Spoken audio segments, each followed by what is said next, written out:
Crime in our community right now is completely unacceptable. The statistics that are being reported are not reflective of what's going on out there. We've got an enormous amount of crime that's being conducted by drug addicts that are out there to support their need. And that's unacceptable. And the taxpayer is being completely lost in this. The businesses and the neighborhoods are being overrun and they're not being heard. And they're crying out for help.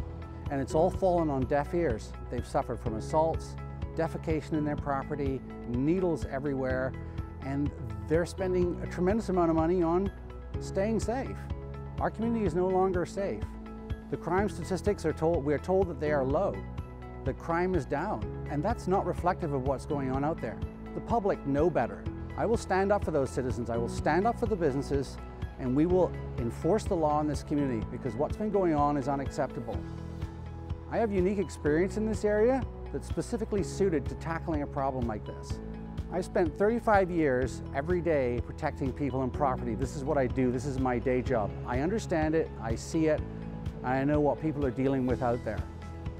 I've spent 10 years volunteering in the community for people like the Salvation Army, great people that are trying to do their best with a given situation that's untenable. I've spent years advocating for people's needs to try and get them the help that they need. I learned this very personally in dealing with my son. My son got into a work accident, went through rehabilitation, and became addicted to opiates and was cut off after 8 months cold and spiraled into addictions. And I can tell you something, that was a hell of a journey for a parent to go through. We understand, we've seen it from both sides of it. And I spent 2 years working my way through the healthcare system trying to get him the help that he needs. And I can tell you it wasn't easy. And I worked hard to get him what he needed to get. And it's not going to be easy for anybody else, but I understand what we need to do. And we need help for people out there that want it and are ready to do the work to move forward in their lives. The police have said that they can't arrest their way out of addictions, out of homelessness. We've heard other candidates talk about housing. Well, we're not going to house our way out of an addictions problem. The BC Centre for Substance Use just produced a report, Pathways to Recovery, and it's clear in the recommendations that we need to provide detox, we need to provide treatment services, long-term recovery, so that we can give people a chance to get better.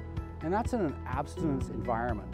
We need to provide treatment options that are real, to give people a chance to move forward in their lives.